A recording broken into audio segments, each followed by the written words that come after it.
Hey guys, welcome to my channel. So gagawa tayong reaction video regarding sa trahedya na nangyari dito mismo sa Texas. Okay? So ganito yan, background, yung anak na babae bumisita from England. So, you know, sa accent pa lang nila, alam mo na na hindi talaga native na Texan yung tatay. So yung anak na babae bumisita from England, pumunta ng Texas, and base sa kwento ng tatay, medyo shady yung story kasi sabi niya may argument daw sila nagdiskusyon sila ng anak niya. I think yung pro Second Amendment tong tatay, tapos or MAGA supporter ni Trump, yung anak naman anti-Trump. Nagdiskusyon sila. Etong kicker. So habang nagdidiskusyon sila, sabi niya, pinakita niya daw yung baril niya sa anak niya. Talaga pinakita niya. So without any evidence, base lang sa kwento, parang nagdududa ako kung pinakita niya lang. Feeling ko tinakot niya Tinakot niya yung baril niya. So tinakot niya anak niya using a gun, no? And ang problema, loaded yung gun. Tapos sabi dito sa investigation, hindi raw niya matandaan kung nandun yung trigger niya sa loob ng trigger area. Okay, so basahin natin. Yan.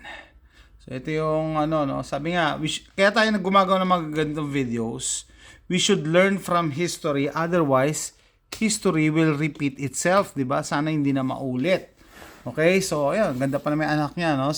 Sabi niya, as I lifted the gun to show her, I suddenly heard a loud bang. I did not understand what had happened. Lucy immediately fell, he said, admitting he couldn't recall if his finger was on the trigger. Of course, it's in the trigger. Hindi yan puputok.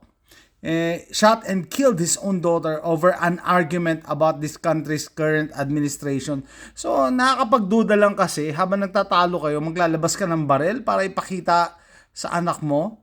And hindi lang basta baril, loaded gun na ready to go. So, yun ang medyo ko sa kwento niya So, if you ask me, kahit na pro Second Amendment siya, kahit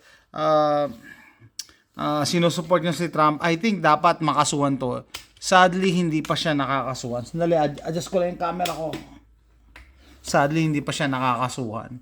Or I don't know kung kakasuhan nila to, no? Kung kakagatin nila yung kwento nung lalaki. Ayan, Texas dad fatally shots own daughter after a big argument about President Trump. Yung anak niya, yung anak niya galit kay Trump. Imagine mo, mag-argue kayo, maglalabas ka ng baril. It's a recipe for disaster. No, maglalabas ka ng loaded na baril. Okay? Iba yan. Ganda yan. Ito. Ito yun, no? Maganda. Anak niya, patay na. Sayang.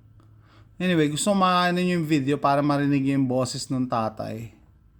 Na talagang hindi siya A Texas man who fatally shot his daughter after a heated argument involving Trump will not face charges. 23-year-old Lucy Harrison was shot dead while visiting her father at his home in Northeast Texas. She had Northeast Texas, sa bandang Dallas yata sila. traveled from the UK with her boyfriend for a holiday and was due to fly back the same day. An inquest heard Lucy and her father had a heated argument that morning about politics and his conservative views. Later, just half an hour before leaving for the airport, as they were Imagine niyo, paalis na sa airport nagtalo pa.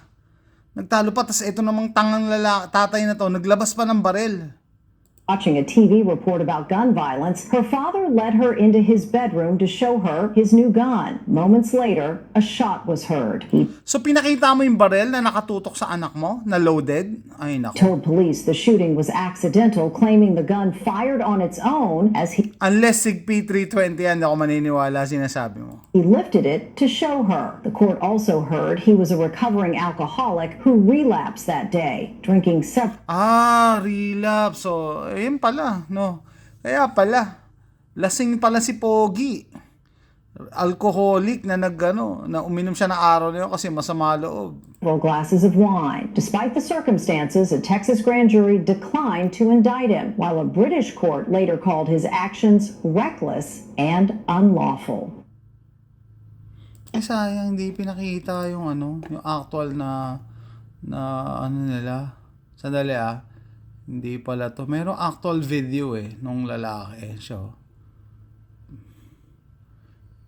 ay nako. Meron naman palang element na alcohol involved. Ay nako. Yung boyfriend niya kasama niya nagbabakasyon. Asan na yun? Ay nako.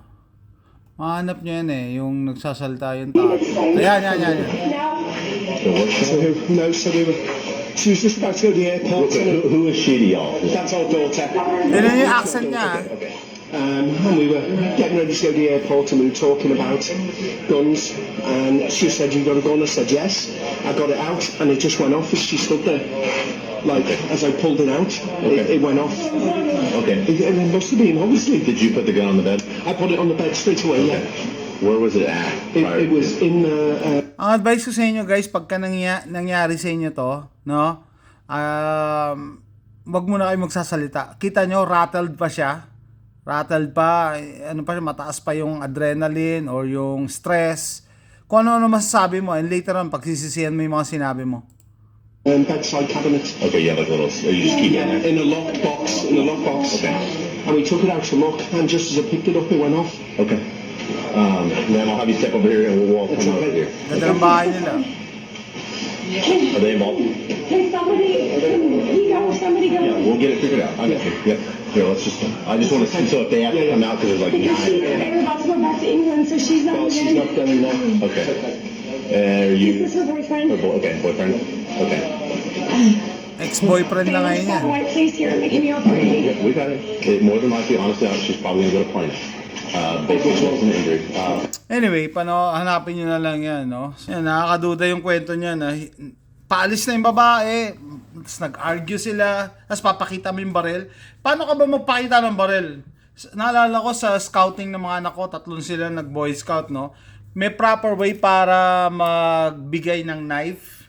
Dapat yung handle ang iaabot mo, no? Para safe yung receiver. Ganon din sa baril. Hindi mo pwede iabot sa kanya na nakatutok sa kanya. Hindi pwede, tapos loaded. Ay, nako. No. Shoutout doon sa kaibigan natin si Paul. Gumawa siya ng video na accidental discharge versus negligent discharge. So, ang sinasabi ng father, accident din pumutok, pero this is clearly a negligent discharge. Bakit? Ano ba pinagkaiba ng accidental tsaka negligent discharge? Ayan.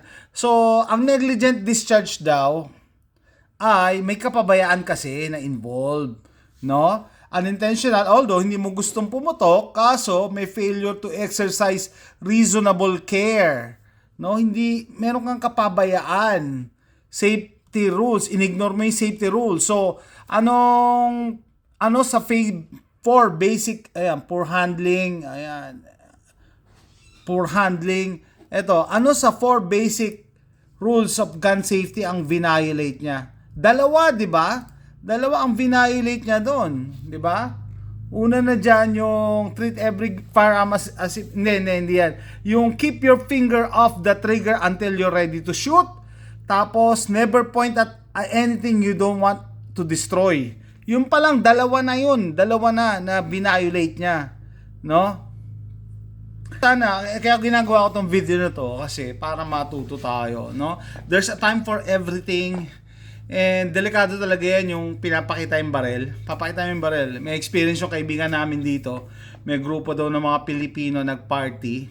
Tapos pinakita niya yung baril niya. Pumutok. Buti wala naman tinamaan. Pero after that, naging anti-gun na yung yung mga grupo nila. Ayaw na magdadala ng baril sa party. Kasi may isang tanga Somebody out there ruined it for everybody. No? So eto, I don't care kung supporter siya ni Trump, I don't care kung supporter siya ng Second Amendment, pero this is clearly a negligent discharge. Hindi puputok mag-isa yung baril nang hindi mo kinakalabit or hindi dumidikit man lang yung trigger finger mo dun sa trigger. Unless SIG P320 yan. Okay? And regardless, kahit sabihin mo pang pumuputok yung SIG P320, ang tanong, bakit nakatutok sa anak mo? 'Di ba? Bakit nakatutok do sa anak niya na bumibisita lang tapos paalis na, tapos nag-argue kayo? Parang dun pa lang nakakaduda na yung kwento niya. Siyempre, di ba? Kung sino yung nabuhay, yun lang naman ang magkukwento. Dahil dead men tell no tales. Hindi na madedefend nung namatay na anak nung yung side niya ng story. Di ba? So, lesson learned sana sa mga kababayan natin. Hindi to ang last, no? Kasi may mga tao na nagiging complacent. Lalo-lalo na sa four basic rules of gun safety. 4 na nga lang yan Minsan ginagawa pa lang 6, minsan ginagawa pa lang 10 rules of gun safety. Yung 4 lang sundin mo. 'Di ba? Kahit pa paano hindi ka makukulong, pero 2 doon violate mo sa 4, that's 50%. 50% chances of winning ka dyan na makulong ka. And itong sitwasyon na to, kahit hindi siya makulong, anak mo namatay o ikaw pumatay, habang buhay mo yung pagdudusahan. Okay, so dun sa mga anti-gun people na magka-capitalize na nangyaring to, kasi diyan delika. No. A gun is a tool, similar with kutsara, tinidor. Huwag yung sisisihin yan. Kung hindi ginamit ng tanga, 'di ba?